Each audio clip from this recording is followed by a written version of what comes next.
அனைவருக்கும் வல்லசண்முகத்தின் அன்பு வணக்கம்.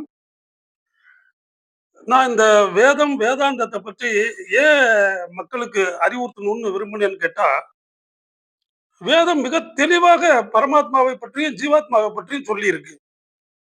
கிட்டத்தட்ட இது 3000, 5000 ஆண்டுகளுக்கு முன்பாக முனிவர்களாலும், ரிஷிகளாலும், சித்தர்களாலும், ஞானத்தினாலும், தியானத்தினாலும், தவத்தினாலும் அவர்கள் உணர்ந்து, கண்டு, அறிந்து மிகச் சரியானது என்று அவர்களுக்கு மனதில் பட்டதே, அவர்கள் உதித்ததே, அவர்கள் இந்த மனித சமுதாயம் உய்வதற்காக சொல்லி வைத்திருக்கிறார்கள். இந்த காலகாலமாக இந்த வேதாந்தம் வேறு எந்த ஆடம்பரத்திற்கோ அல்லது லௌகீக வாழ்க்கைக்கோ அது அவ்வளவு முக்கியத்துவம் கொடுப்பது இல்லை.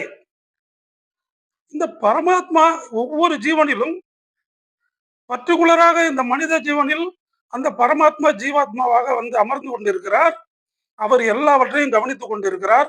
பரமாத்மா எப்படி எல்லாவற்றையும் படைத்து காத்து கொண்டிருக்கிறாரோ, அதுபோல் இந்த ஜீவாத்மா இந்த சரீரத்தை கொண்டு மனிதன் என்னெல்லாம் செய்கின்றானோ, நன்மையானதா இருந்தாலும் சரி, தீமையானதாக இருந்தாலும் சரி, எவைகளை எல்லாம் செய்கிறானோ அவைகளை எல்லாம் இந்த ஆத்மா கண்காணித்து வருகிறது.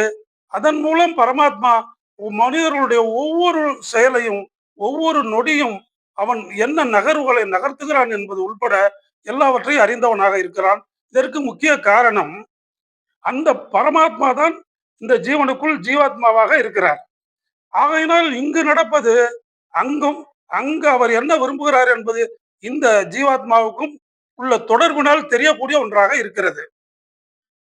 சோ நாம் ஒவ்வொருவரும் தனித்தனியாக ஜீவாத்மா, அவர் ஒரே பரமாத்மா. இப்ப இந்த ஜீவாத்மா நீங்கள் என்ன செய்கிறீர்கள் என்று எனக்கு தெரியாது, நான் என்ன செய்கிறேன் என்று மற்றவர்களுக்கு தெரியாதே தவிர, நாம் என்ன செய்கிறோம் என்று அவருக்கு தெரியும். ஏனென்றால் அனைவரும் அவருடைய ஆத்மாவில், பரமாத்மாவில் நாம் அனைவரும் அடக்கம். ஆகையினால் ஒவ்வொரு ஜீவராசியும் ஒவ்வொரு நொடியும் என்னென்ன செய்கிறது, என்ன நினைக்கிறது, என்ன சொல்கிறது, மறைவாக எதையும் செஞ்சாலும் சரி, வெளிப்பட செய்தாலும் சரி, எல்லாம் அவருக்கு தெல்ல தெளிவாக தெரியக்கூடிய அளவிற்கு அவர் இந்த சிஸ்டத்தை அமைத்து வைத்திருக்கிறார். ஆக இந்த வேதாந்தத்தினுடைய முக்கிய நோக்கமே இந்த ஒவ்வொரு மனிதரும் தன்னுள் உரைகின்ற ஜீவாத்மாவை உணர்ந்து பரமாத்மாவோடு இணைக்க வேண்டும்.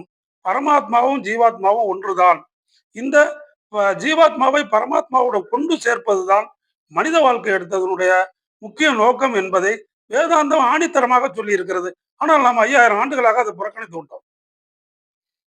நம்முடைய நோக்கம் எல்லாம் இன்றைய தினம் பெரிய டெக்னாலஜியில போயிட்டு இருக்கிறோம். உலகமே நம்ம கையில இருக்கு, செல்போன்ல. இன்னைக்கு சுவாலஜி வேணுமா, பயாலஜி வேணுமா, கெமிஸ்ட்ரி வேணுமா, பிசிக்ஸ் வேணுமா, என்ஜினியரிங் டெக்னாலஜி வேணுமா, சமையல் குறிப்பு வேணுமா, திரைப்படத்துறையில் பாடல்கள் வேணுமா, என்ன வேண்டுமென்னாலும் அதில் கிடைக்கக்கூடிய ஒரு அட்சய பாத்திரம் மாதிரி, அலாவுதீன் அற்புத விளக்கு மாதிரி இந்த எல்லோர் கையிலும் இந்த செல்போன் வந்து டெக்னாலஜியில் ஓடிக்கொண்டிருக்கிறார்கள். பணம் பணம் பணம் என்று இந்த இம்மைக்கு உள்ள சுகங்களை நாடியே போய்கொண்டிருக்கிறார்களே தவிர 10,000 ஆண்டுகளாக இந்த ஜீவனை அந்த பரமனோடு சேர்க்கின்ற ஒரு யுக்தியை, ஒரு அறிவுறுத்தலை, ஒரு முக்கியமான நோக்கத்தை வேதம் மனிதர்களுக்கு சொல்லி இருக்கிறது என்பதை அநேகமாக கிட்டத்தட்ட அனைவருமே மறந்து விட்டோம். அதை நினைவுபடுத்துகின்ற விதமாகத்தான் நான் இந்த செயலை செய்து வருகிறேன். இவன் என்ன எல்லாத்தையும் சொல்ல போகிறான் என்று நினைத்தால் அதை பற்றி எனக்கு எந்த கவலையும் கிடையாது. உண்மையை உறக்க சொல்ல வேண்டும்.